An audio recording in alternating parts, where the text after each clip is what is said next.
Hello and welcome to Chargers Talk 4630. I'm your host, Stacey Mallory, and we've got a good one for you today. But before we get started, I just want to thank everyone who subscribed and became a part of our community. If you joined us for the first time, I want to say thank you for your support. We'd love for you to follow us and subscribe so you don't miss any of our content once it's released. And we have a special guest joining us today. We have the co-host from Locked On Chargers podcast, Mr. David Droegemeier. David, how you doing today? I'm doing phenomenal. And how could you not be doing any better? Because who could possibly have it better than us? And of Absolutely course, nobody. The answer is nobody. That's right. That's 3-0, Yes. 3-0 to start in the division. You Yes. have a commanding lead, and you did absolutely everything that you could to put yourself in position to win the division for the first time in 15 years. Yes. This is how you want to start a season, man. Absolutely. How could you not be excited about that? David, look, when the season started, right, I thought the NFL gave us a brutal schedule to start the season by having us play the entire division. But since then, here we are going into week 4, and we have already defeated the entire AFC West, right? But David, looking back, it turned out to be a blessing in disguise as we get off to a great start under the second year of the Jim Harbaugh era. It's just what Jim Harbaugh does. I mean, you look what he Yes. did in his second year in San Francisco, and he went to the Super Bowl, Yes. just to put that out there. So for people who don't remember, that's what happens. This guy is a proven winner. I think year one, it was all about trying to teach the Chargers how to win and beat Yes. the opponents that you were supposed to beat. Yes. I think in year two, that 2.0, that evolution is Yes. now to beat the teams that you say you are on the same level as, the Right. elite teams in the league.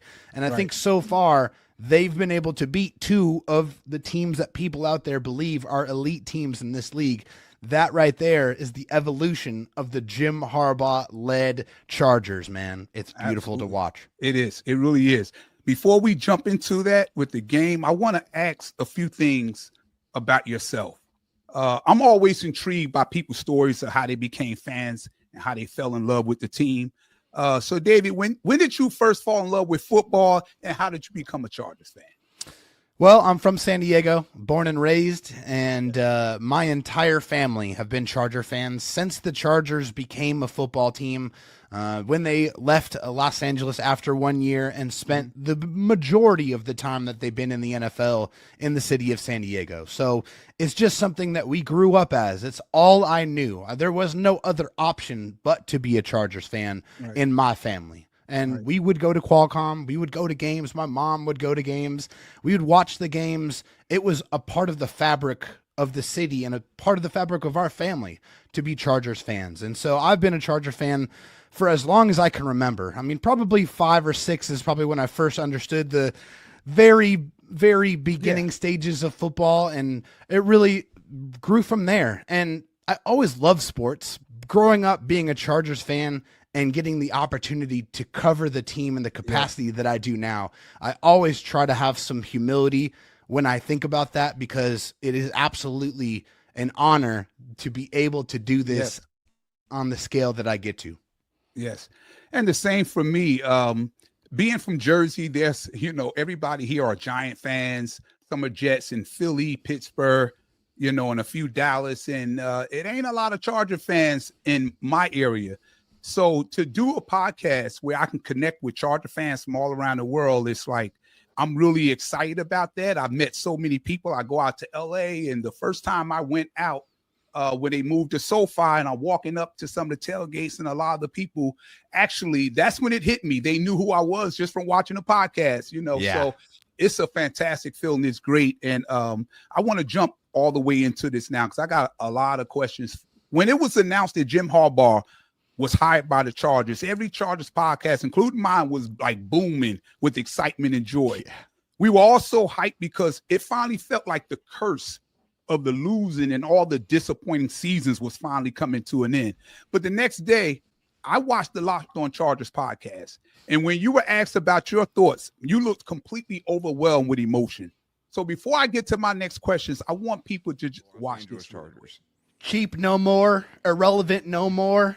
The Chargers actually have a legitimate head coach. No more first-time head coaches. This is one of the biggest moves in the history of this franchise, of the history of this team. It is almost surreal. I have to pinch myself. The goosebumps are flowing through my body times 1,000, like together coherent thoughts because of how excited I am. Like, this is one of the biggest things that I have ever seen covering this team. I am overjoyed. I'm fighting back tears. It is emotional because, like, we've been through so much hurt, so much pain, so much suffering.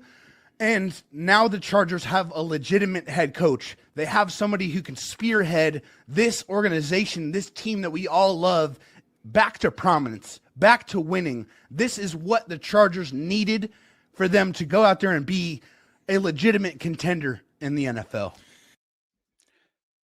David, I got chills as I was just watching that. And I see you're emotional now. And don't make me get emotional. We both don't need to do that. We got a show to do. But it shows, with me being a Charger fan since 78, we just want to win, right? Yeah. We want to win so bad.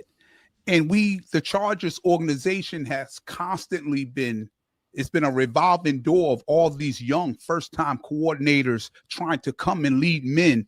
And we had the talent a lot of the years, but we knew that people like Brandon Staley wasn't equipped to get the job done for us. And to have someone like Harbaugh, who has won everywhere he's been, it was like a dream come true. I felt just tell me, David, walk us through that day. In that moment, what were you feeling at that moment, even as you shed tears right now?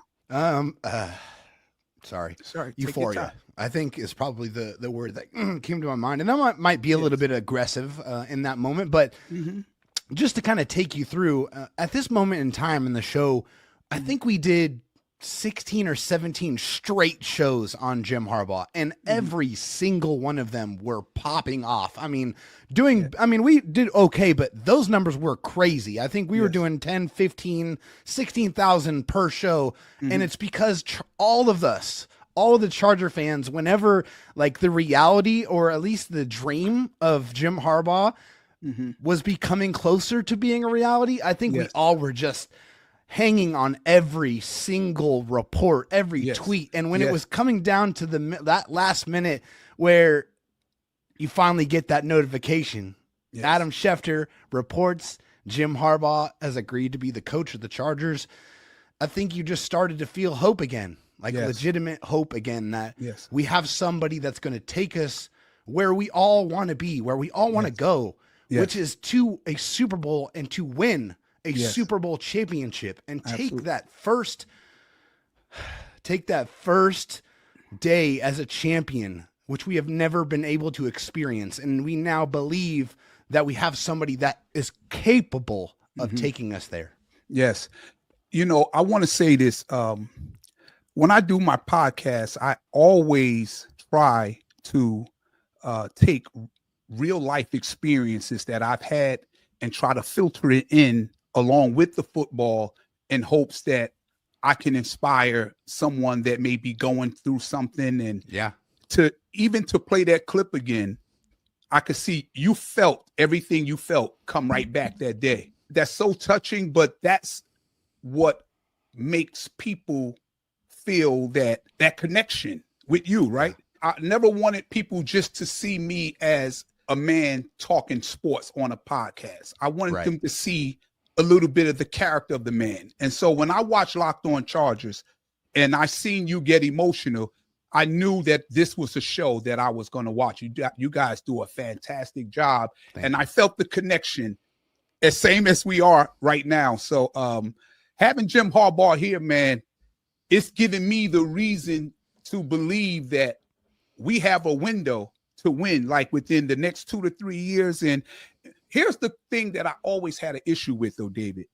When you listen to the sports media, I've heard them for years and years constantly talk about Jim Harbaugh and his reputation and what he's done, whether he was with the Toreros or he was with Stanford or he was with the 49ers and with Michigan. Everywhere he went, he's won.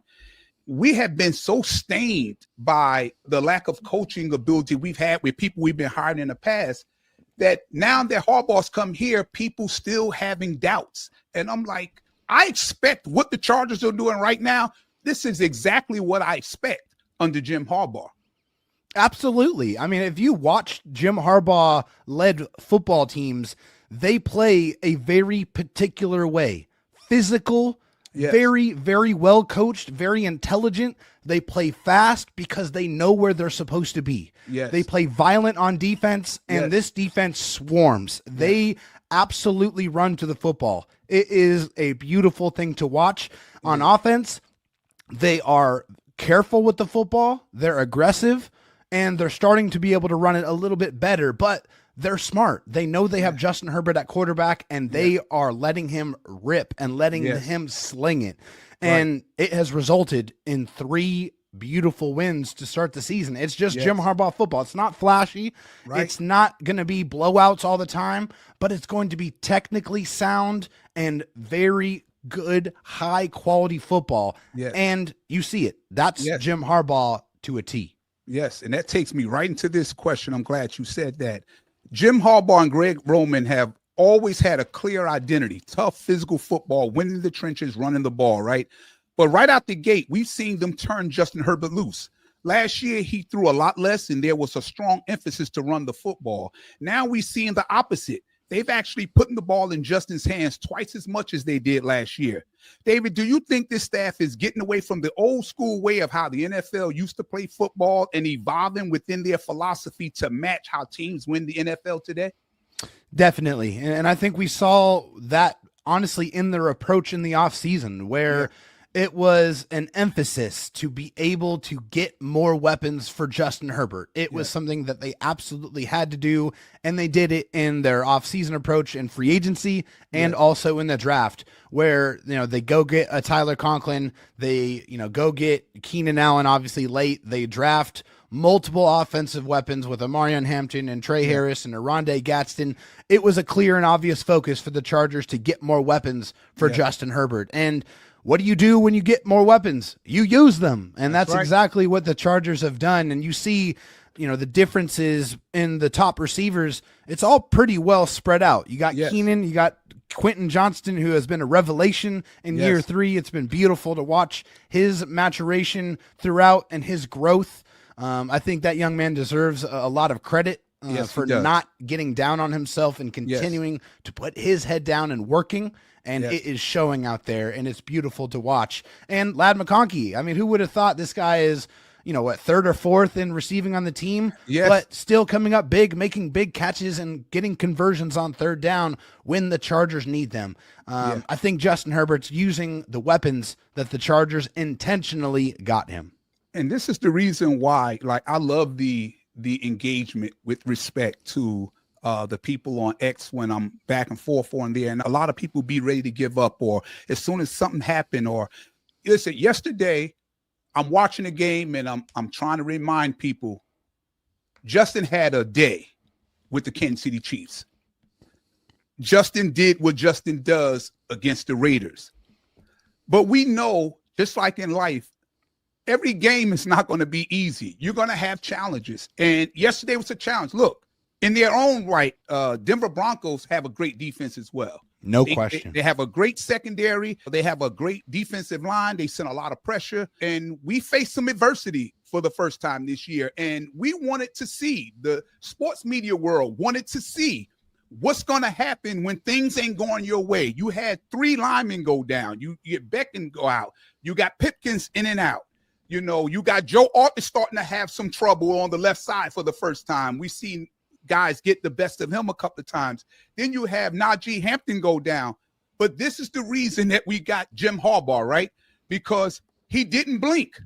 Justin took 14 hits yesterday.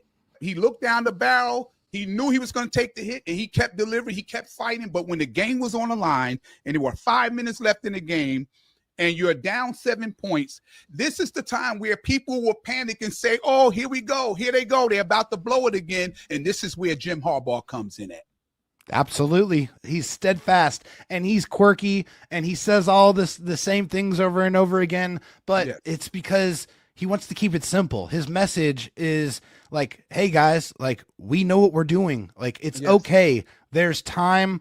There's no time to panic. We're going to go out there and we're going to make the plays that we need to make. We have the guy. We have that dude, Justin Herbert, that's going to go out there, put his cape on, and make the plays that he needs to make to go win the football game. Right. That's the belief. And you hear it all the time when Jim Harbaugh talks in absolute reverence about Justin Herbert. It is a absolute clear love affair and a perfect marriage between coach and quarterback. He trusts him. He put the ball in his hands, and Justin Herbert did what he does, and that's play MVP type level football when his best was required. That play with Zach Allen in his face, where he was able to shrug him off, what a just great strife to his left, and throw a dime, and while being hit by Nick Benito, and put it on a rope to Keenan Allen in the end zone with very little separation, is just pure high-level quarterback play, man, and just beautiful. It's just what the Chargers have come to expect now with this pairing of Justin and Jim Harbaugh. And so do I, too, right? Me and my son was watching the game, and he had his head down, and when it was 5 minutes left, and I told him, I said, listen, and I just believe this with every fiber of my being. I said, this is the reason why Harbaugh is here. This is the second year. And we get mad at the sports media when we want them to talk about Justin the way they talk about Lamar Jackson or the way they talk about Josh Allen. Well, here's the moment right here. It's 5 minutes. Justin has to go and elevate this team and bring them back. And he was able to do it, but I never wavered. I knew I had a belief that it was going to happen because we have the right people in place right now. Greg Roman is calling a really good game now so far this season. You hear Jim Harbaugh, all the things he said during the offseason. I wake up in the morning thinking about how to make Justin Herbert a Hall of Famer. I got to make him the best quarterback in the NFL. So, and you could see the difference in the philosophy, how Greg Roman is calling down these plays up to the point where sometimes I'm saying, we got to run the ball. I can't believe I'm saying that about Greg Roman and Jim Harbaugh. Did you feel that way? I definitely felt that way. I was tweeting it earlier in the game. I was like, man, like they're running early and they're ripping off 6-7 yards on the ground and then they go away from it. I'm like, no, run the ball more. And then they were just coming out of the gates, throwing it a little too much when we knew going into this game there was going to be some opportunities to run the football against this team. Jonathan Taylor just put a $160 on their head last week. So, I'm not saying Amarian Hampton is Jonathan Taylor. Jonathan Taylor is one of the best backs in the league, but there was opportunities to run the ball. And when they did, they had success. So I felt like they could have ran it more and they could have had even more success on the ground. They did what they had to do. But yes, I definitely watched this game in real time and thought, they should have ran it just a few more times. Right. Well, listen, the way this team is constructed, right, the Chargers can beat you in a multitude of ways. Run it downhill, win in a shootout with Herbert, or even lean on that strong defense we have. How big of an advantage is that? And does it make them one of the top 5 best teams now in the National Football League? I mean, I think you look around the NFL, there's only 5 teams that are undefeated. Is that correct? I believe it is. And your Chargers are one of them. And I think they've shown that they can play you how they need to play you to defeat you. That's what the Chargers bring to the table, that versatility to be able to, hey, if I see a weakness in the secondary, I'm going to let Justin Herbert cut it loose with the weapons that I armed him with this offseason. If I feel like I can run the ball like I did against the Denver Broncos, I'm going to do that. Or if I feel like I can just do whatever I want against the Las Vegas Raiders, then I'm going to do that too. And they did that, except for a couple of lulls in the second half. But the Chargers are just showing you that they can game plan specifically to beat the opponent. And I think that should scare really anybody, at least offensively. And then defensively, I would hate to go against this defense. I mean, they put a blanket over the coverage. They force you to be super disciplined and take what the defense gives you, and that's frustrating. And sometimes quarterbacks just want to cut it loose, and when they do, they get picked off. And I think that's what this Jesse Minter defense does to you. They just swarm around you, and they suffocate you, and they make life really difficult. I would hate to have to go up against this Chargers football team. 100%. You know, I was watching some of the sports networks and they're starting to come around. I'm starting to hear MVP conversations. I'm like, well, it's about time. It's about time, you know. But I also get it that Justin Herbert puts up a lot of stats in his first 5 years in the league. I think he probably no one is thrown for more yards and touchdowns than he has the last 5 years, but they just want you to win and in the playoffs before they would give you, any kind of credibility. But one of my favorite guys who was a colleague on ESPN, he'd been removed for years now, but he was a former quarterback. He played for the Minnesota Vikings and he played for the San Diego Chargers at that time. His name was Sean Salisbury. And I was listening to Sean and he had an interesting conversation to say about Justin Herbert. And I want you, and this was after the Raiders win, I want you to tell me what you think of his comments. Listen. I'm going to tell you what you saw last night. There better be some offenses to get used to it, because while the Raiders did not play well, the LA Chargers, they made it. They're the reason. So it's while the Raiders struggled and had their day, if you're not putting the Chargers, just from what you've seen this year, first 2 weeks, in Buffalo and Green Bay's category at the top, those teams like that, and Philly, then I think you're making a mistake, because right now, what's to tell you that the Chargers don't belong? If it's not the first 2 or 3, they're in whatever the 3 or 4 next teams are in the category. They dismantled them in the run game, far more physical. Their technique and the way they played the pass last night and pressured and forced interceptions. Geno Smith's a good player. They made him look subpar, average at best, and below average last night. So I look more at the domination of the Chargers, that they're going to do that to a lot of teams, and they've done it 2 weeks in a row. They made the Raiders look poor. They're going to make a lot of teams look bad this year. The Chargers deserve a lot of credit for their first 2 weeks. This is what I've been waiting to hear about Justin Herbert. We always knew it. We wanted. Why wouldn't you want to turn on a sports TV like ESPN or First Take or First Things First and hear them talk about Justin the way they talk about Lamar and Josh? I love his music to my ears.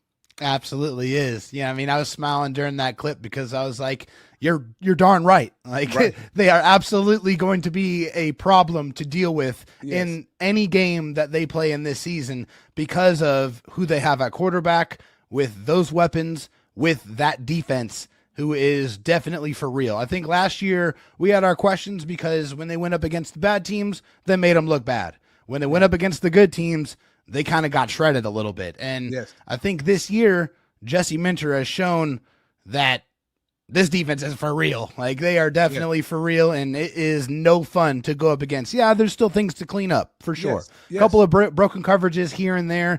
You know, that's going to happen, but they have done a great job at limiting that and, getting enough pressure. I think they should still be able to try to get a little bit more, and I think that's something that we could see as just taking that next step. But make no mistake, I mean, they are elite on that side of the ball, and it's going to be a problem for anyone to have to play.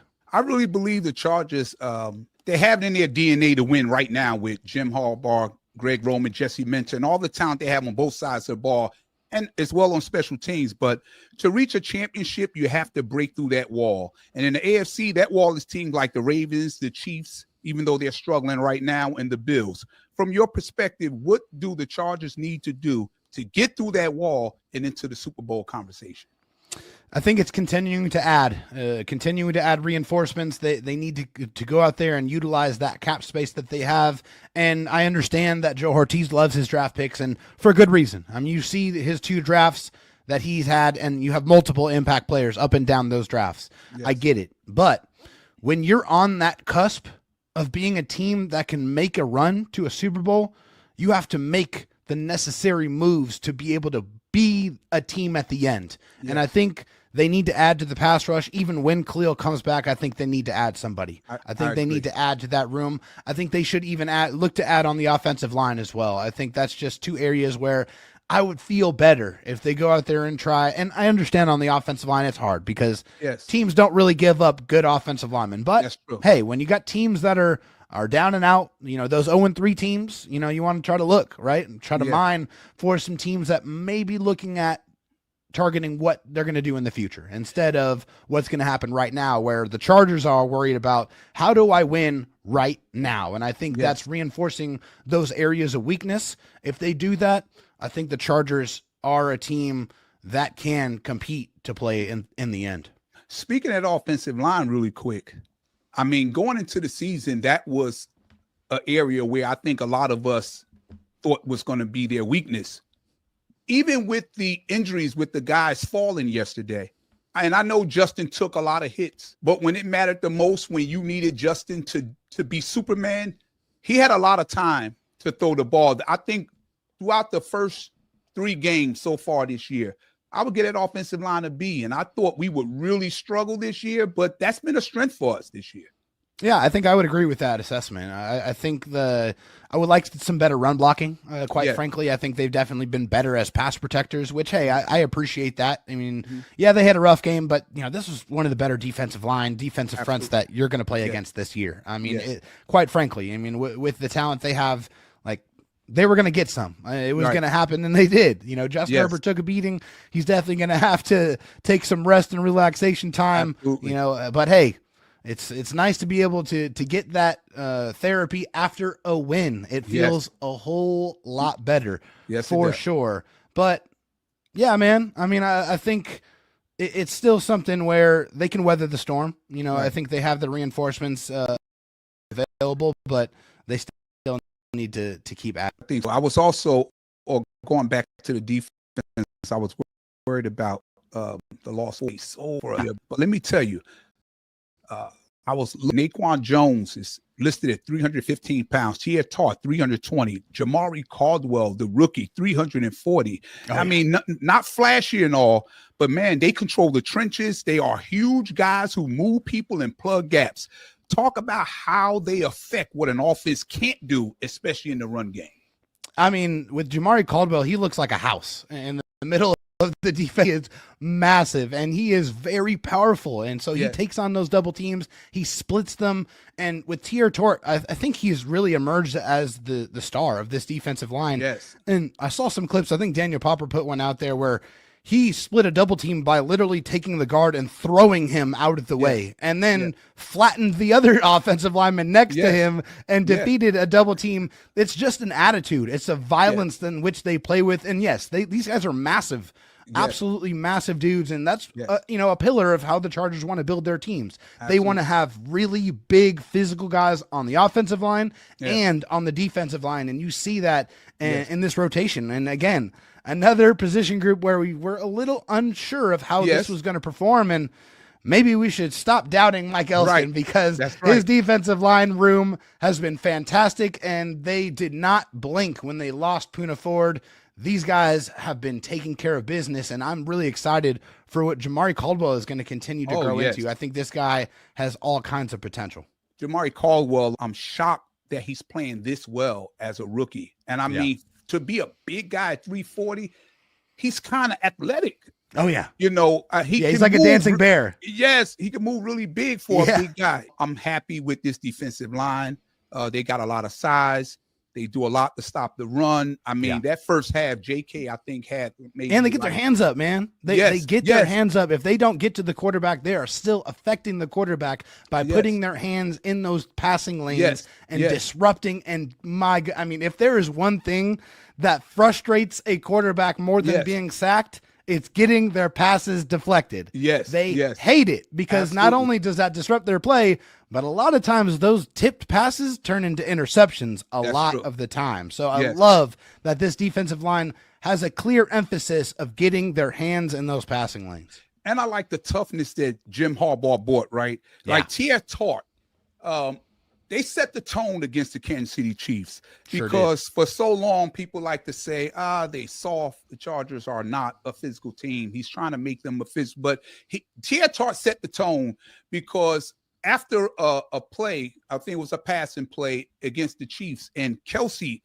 pushed his elbow and pushed his arm and he turned around, and I mean, he really rung his bell with that slap, and I didn't have a problem with them getting 15-yard penalty for that. But he's sending a message. We're not going to be bullied. Maybe in the past you did that. You're not doing that no more. I'll take a penalty, but you're going to understand now that, the toughness and the physicality that Roman and Jim Harbaugh has brought, you've seen it now. And teams now know they're in a heavyweight bout when they get in. Denver was a very tough physical team, but we were the toughest for the longest yesterday. That's right. And that's why they do those fourth quarter finishing periods, throughout the offseason, to make sure that when they're in the fourth quarter, when they've been on the field for 2 hours and 45 minutes, that they're still ready to go, that they still have gas left in the tank to be able to finish the game. That is definitely a point of emphasis with Ben Herbert and the Chargers. They want to definitely be the most physical, and they want to have the most endurance. They got to be the best, the longest, as you mentioned, and it has definitely showed up when at the end of these games, they are either finishing in victory formation or they're putting themselves in position to win. And that's what it shows right there, having a very well-conditioned football team. I got 3 more questions for you, but let me run this by you. Derwin James, in my opinion, is the best safety in the National Football League. I feel like he's underrated and doesn't get enough credit. Too often, analysts judge safety strictly by how many interceptions they have. But can those guys cover the best tight ends in the game for 4 quarters? Can they line up against wide receivers, rush off the edge like a defensive lineman, play linebacker, even step inside at the defensive tackle to stop the run? Derwin James does all of that.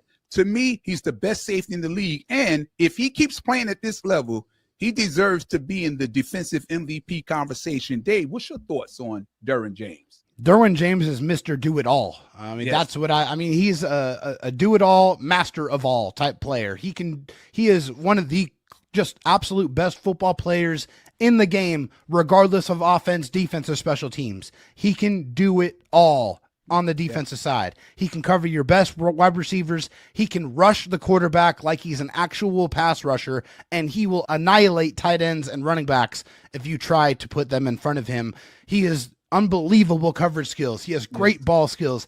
He had 12 tackles and 4 tackles for loss in this game, which is insane. The dude is purely one of the best players in the league. I'm so happy that Jesse Minter has put him close to the line of scrimmage where he does his best work, where he can impact the game the most ways.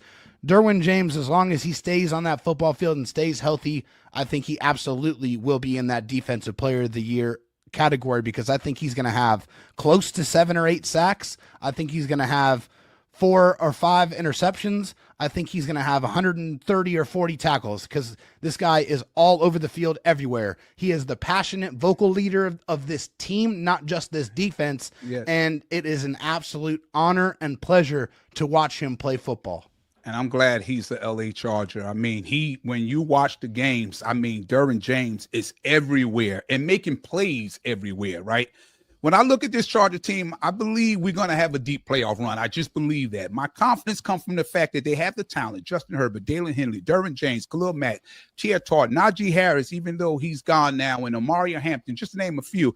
And now you add a proven winner like Jim Harbaugh, a coach with a clear style and identity, a track record of success. With that combination, it feels like things should be different this time. So why do you think some people are still hesitant to buy in, holding on to the past history of Charger disappointments instead of embracing what Harbaugh is building right now? Scar tissue. The answer is scar tissue. I think a lot of people, a lot of Charger fans for a lot of years have watched this team find every single possible way to snatch defeat from the jaws of victory. And I think they are hurt and they need some rehabilitation. And the rehabilitation is watching Jim Harbaugh navigate these games and bring home these wins. That is what it takes. And I know a lot of people out there need to see more of it. And that's what it is. You just got to put together and stack wins. As you continue to add wins to that column, the confidence is going to grow and grow and grow for the masses out there. For me, I already have full support and respect, and I know exactly that Jim Harbaugh is the right man to take this team where they're going to go. And I agree with you that I believe they are going to have a deep playoff run as long as they're able to stay healthy on that football field. They're going to be a team to be reckoned with. Dave, I want to wrap this up with this final question. Everybody that knows me knows how much I love the Chargers, but I get very personable sometimes. I love to take lessons I've learned throughout my journey in life and intertwine that with talking about the Chargers. So when people watch my podcast, they see a little bit about the character of the man, not just a man talking sports. Now, my question to you, I watch your podcast many a times and I learned some things about you. I know You first did a great job at delivering quality content on the show. I know you served this country in the military, and I thank you for your service and your sacrifice, what you do to protect us. I know you like to golf. Looking back at your journey, what's the single experience or lesson that shaped who you are today and that you hoped everyone that's watching can take to heart or apply it to their own lives? Life is short. And if you have a passion for something, if you have a just burning desire to do something, do it. Life is too short for you not to do the things that you are passionate about. And for me, it was covering the Chargers. I love this team very, very much. I know that my emotions sometimes come out. It's because I care and I am authentic. I'm never going to be anybody but myself. Right. But I am so happy that I had the courage to be able to go pursue covering a football team and doing a podcast and having a great partner. Daniel Wade does not get the credit that anybody knows that he deserves. He does all of our editing. He does most of our ad reads. He does a lot of putting the show together. I mean, we collaborate on that, but he does a lot behind the scenes that he does not get any credit for. And we don't get to do this for 10 years without having a good partnership and having, somebody that I can really depend on. But it's just to wrap it up, to do something that you love, to go do it. Think about it. Don't, because you're going to regret it. Right. You have to pursue the things that you want to do. That's why, hey, I go play golf as much as I want because I love it. And my life is short. You never know when it's going to end. So I'm going to enjoy my life and do the things that I love to do and I'm passionate about. Chase your passions because life is too short. I agree with you 100%. Like you go into, if I can add to that, you go into your refrigerator when you want some milk or juice or whatever. And the first thing we do is we check the date on it, right? Yeah. Everything got an expiration date. We all have an expiration date too. We just don't know when it is. Well, like you're saying, life is so short. And it's one of the things that I always say, we always think we got more of, but we really don't. And it's time. Yeah. So a lot of people, I believe that God blessed everybody with a gift. And some people, unfortunately, leave this world without never realizing or finding out what that gift was. And I think your gift is exactly what you're doing now. And you guys do a fantastic job. You do a great job with being able to relate to people. It's authentic. It's real. And I try to do the same thing when I do my podcast. I love engaging with the fans. And if I've ever said anything on social media or on X to offend anyone, I do apologize. We all have one thing in common, a burning desire to win. It all comes out in different ways, right? But I have nothing but love for a lot of those guys that I interact with. And I know in the end, we all have the same thing in common. We just want to win, and it just comes out different. I'm just a passionate guy. But I just want to thank you for coming on to Chargers Talk 4630. It's been an honor. It's been a pleasure. Do you want to part with anything before we take off? Well, man, I didn't expect to get emotional on this show, but okay. I appreciate you bringing the clips. I said, I'm always going to be myself, and I had a great time with you, man. It was a good conversation. I felt like, we had a lot of different angles that we covered, and I think this is going to be a show that people really enjoy. But yeah, hey, just obviously I got to put my show out there. Obviously, follow my podcast, Locked On Chargers, and watch us on YouTube or Spotify, wherever. Listen to wherever you get your podcast. We're everywhere. We love covering the Chargers. We're going to bring it to you 5 days a week, whether they win or lose.